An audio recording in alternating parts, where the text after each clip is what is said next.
नमस्कार स्टूडेंट्स, आपका अपने चैनल पे स्वागत और अभिनंदन है।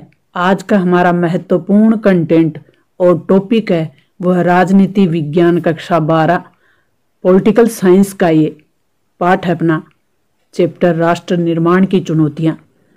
अति महत्वपूर्ण प्रश्न होने वाले हैं ये, जो कि परीक्षा उपयोगी आपके लिए सिलेक्टेड हैं। इसमें हम वस्तुनिष्ठ, लघुत्तरात्मक, अति लघुत्तरात्मक सभी प्रकार के प्रश्न देखने वाले हैं। तो राष्ट्र निर्माण की चुनौती वाला अपना पाठ होगा। सबसे पहले हम वस्तुनिष्ठ प्रश्नों को देखेंगे, जिसमें पहला अपना प्रश्न होगा कि भारत कब आजाद हुआ। तो 14 और 15 अगस्त की मध्य रात्रि, जो कि 1947 को भारत आजाद हुआ। भारत का स्वतंत्रता दिवस ये सबको पता है 15 अगस्त। पाकिस्तान का 14 अगस्त, एक दिन पहले। स्वतंत्र भारत के प्रथम प्रधानमंत्री पंडित जवाहरलाल नेहरू 14 और 15 अगस्त की मध्य रात्रि को प्रधानमंत्री ने, जो तत्कालीन प्रधानमंत्री थे पंडित जवाहरलाल नेहरू, उन्होंने संविधान सभा के समक्ष कहाँ दिया।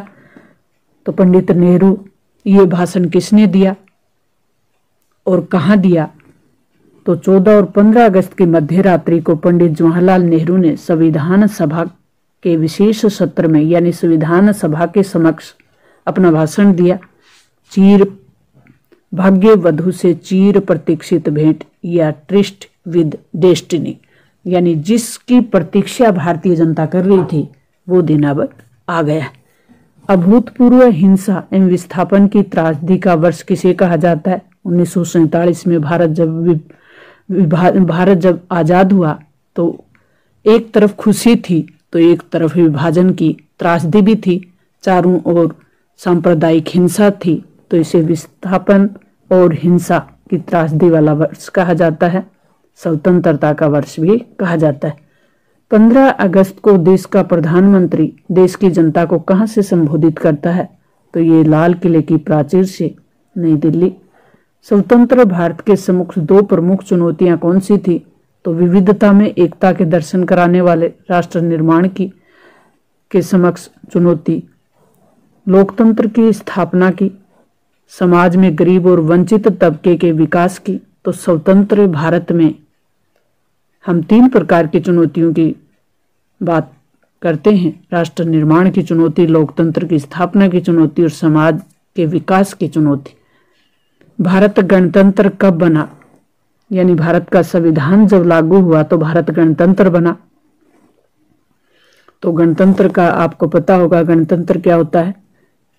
भारत स्वतंत्रता दिवस कब मनाता है, गणतंत्र दिवस कब मनाता है, स्वतंत्रता दिवस क्यों मनाया जाता है, गणतंत्र दिवस क्यों मनाया जाता है। तो भारत आजाद हुआ 1947 में 15 अगस्त को, तो 15 अगस्त को स्वतंत्रता दिवस मनाया जाता है। लेकिन भारत का संविधान बनकर तैयार हुआ और भारत के खुद के कानून और नियम बने। भारत का राष्ट्राध्यक्ष यानी राष्ट्रपति किसके द्वारा नियुक्त होगा ये तय किया गया। यानी भारत गणतंत्र है, राजतंत्र नहीं है, क्योंकि यहाँ का जो राष्ट्रपति है वो जनता द्वारा अप्रत्यक्ष रूप से निर्वाचित होता है। तो इसे गणतंत्र दिवस यानी संविधान बना और उसमें तय हुआ। तो 26 जनवरी 1950 को भारत गणतंत्र बना। तो 26 जनवरी को भारत गणतंत्र दिवस मनाता है। 1947 की त्रासदी की अपनी रचनाओं में प्रस्तुत करने वाले 2 प्रमुख रचनाकार हैं, फैज अहमद फैज और अमृता प्रीतम। कायदे आजमिया पाकिस्तान के राष्ट्रपति मोहम्मद अली जिन्ना। मुस्लिम लीग की स्थापना कब हुई। तो मुस्लिम लीग की स्थापना 1906 में हुई। द्विराष्ट्र का नारा किसने दिया था। मोहम्मद अली जिन्ना और मुस्लिम लीग, जो कि एक पार्टी थी। तो स्वतंत्रता आंदोलन के दौरान कौन कौन सी पार्टियां थी। तो कांग्रेस और मुस्लिम लीग, जो कि एक दूसरे से कंपटीशन में थी। धर्म के आधार पर कौन सा राष्ट्र बना पाकिस्तान। भारत विभाजन की योजना को किस नाम से जाना जाता है। तो भारत विभाजन हुआ, उसी योजना का नाम है माउंटबेटन योजना, जो कि 3 जून 1947 को रखी गई थी। भारत का अंतिम गवर्नर जनरल लॉर्ड माउंटबेटन और स्वतंत्र भारत का प्रथम भारतीय गवर्नर जनरल बना वो थे सी राजगोपालाचारी। 1951 में भारत की आबादी में मुस्लिम जो जनसंख्या थी वो कितनी थी, 12%। विभाजन की त्रासदी से संबंधित 2 फिल्मों के नाम गर्म हवा और पिंजर। विभाजन से सबसे अधिक प्रभावित 2 राज्य कौन से थे? पंजाब और पश्चिमी बंगाल। ये अति महत्वपूर्ण प्रश्न है। पंजाब और पश्चिमी बंगाल, आज पश्चिमी बंगाल है, वो उस समय बंगाल था,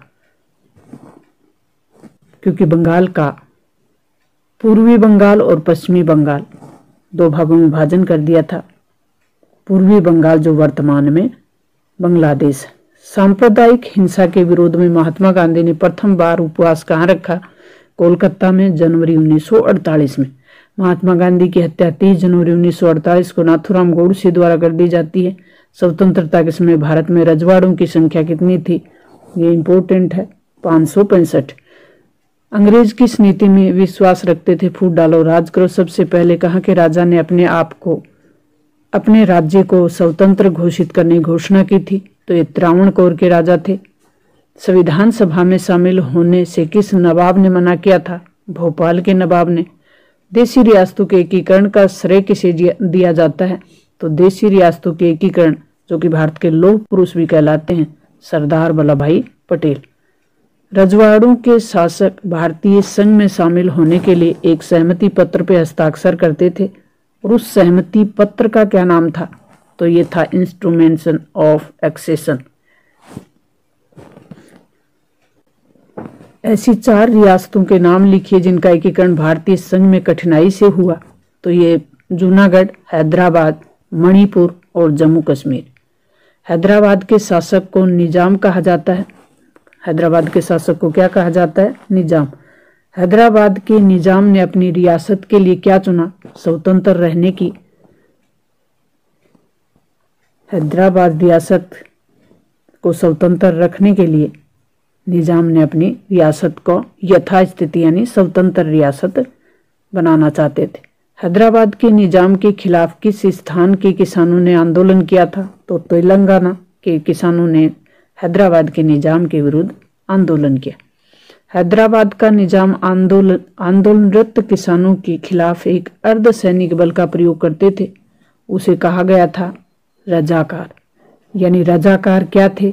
अर्धसैनिक बलों का, या कहें कि हैदराबाद के निजाम द्वारा नियुक्त अर्धसैनिक बल था, उसे रजाकार कहा जाता था। हैदराबाद का विलय भारतीय संघ में किस प्रकार हुआ? एक सैनिक कार्रवाई की गई पोलो नाम की, और हैदराबाद को मिलाया गया। तो हैदराबाद को सैनिक कार्रवाई द्वारा मिलाया गया था।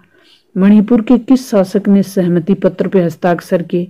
ये बोध चंद्र सिंह थे, महाराजा बोध चंद्र सिंह। मणिपुर में किस चुनाव से संवैधानिक राजतंत्र कायम हुआ? जून 1948 में चुनाव करवाए गए और मणिपुर को एक संवैधानिक राजतंत्र वाला राज्य बना दिया गया। मणिपुर को कुछ स्वायत्तता दी गई, और जो वहां के शासक थे बोध चंद्र सिंह, उनको सहमति पत्र पे हस्ताक्षर भारत सरकार द्वारा करवाए गए। हालांकि वहां के जो राजनीतिक कांग्रेस को छोड़कर, कांग्रेस पार्टी थी वहां, कांग्रेस पार्टी को छोड़कर अन्य जितने भी राजनीतिक दल थे वो भारत संघ में मिलने के लिए सहमत नहीं थे। लेकिन अंत में मणिपुर को कुछ स्वायत्तता दी गई और वहां संवैधानिक राजतंत्र के द्वारा पहली बार वहां पर जो सार्वभौमिक वयस्क मताधिकार के आधार पर चुनाव हुए और संवैधानिक राजतंत्र स्थापित करके भारत संघ में मणिपुर को मिला लिया गया। भारत का वो कौन सा प्रांत है जो सार्वभौमिक वयस्क मताधिकार का सिद्धांत अपनाया गया?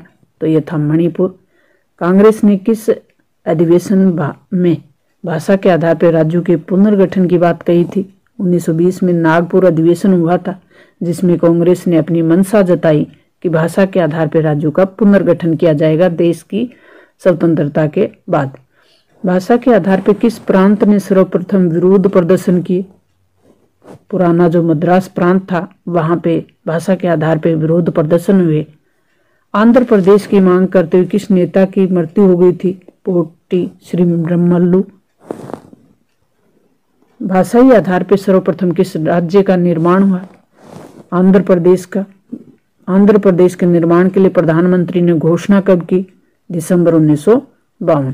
ये अति महत्वपूर्ण प्रश्न है अपने। केंद्र सरकार ने राज्य पुनर्गठन आयोग कब बनाया? 1953 में। राज्य पुनर्गठन की रिपोर्ट के आधार पर 1956 में कितने राज्य और केंद्र शासित प्रदेश थे? तो 14 राज्य और 6 केंद्र शासित प्रदेश। 1960 में मुंबई से कौन कौन से राज्य बनाए गए? तो महाराष्ट्र और गुजरात। 66 में पंजाब से बनाए गए पंजाब, हरियाणा और हिमाचल प्रदेश। नागालैंड राज्य 1963 में बना। 1972 में असम से कौन कौन से राज्य बनाए गए? मेघालय, मणिपुर और त्रिपुरा। मिजोरम, अरुणाचल प्रदेश राज्य बने 1987 में। सन 2000 में कौन से राज्य बनाए गए थे? तो छत्तीसगढ़, उत्तराखंड और झारखंड। छत्तीसगढ़ मध्य प्रदेश से, उत्तराखंड उत्तर प्रदेश से और झारखंड बिहार से अलग करके छत्तीसगढ़, उत्तराखंड और झारखंड बनाए गए सन 2000 में। 2 जून 2014 को आंध्र प्रदेश से कौन सा राज्य बनाया गया था? या कहें कि भारत का नवीनतम राज्य कौन सा है? तो ये तेलंगाना है, जो कि 2 जून 2014 को बना था। ये मोस्ट इम्पोर्टेंट प्रश्न है अपने। भारत में कितने राज्य और केंद्र शासित प्रदेश हैं वर्तमान में? तो 28 राज्य और 8 केंद्र शासित प्रदेश। ये अपने अति महत्वपूर्ण प्रश्न सिलेक्ट किए गए और आप तक पहुंचाने का प्रयास है, तो आप इनको याद करें। मिलते हैं इसी जो अगला अपना चैप्टर होगा, एक दल के प्रभुत्व से महत्वपूर्ण प्रश्नों की सीरीज आपके सामने लेके आएंगे। तब तक थैंक्स।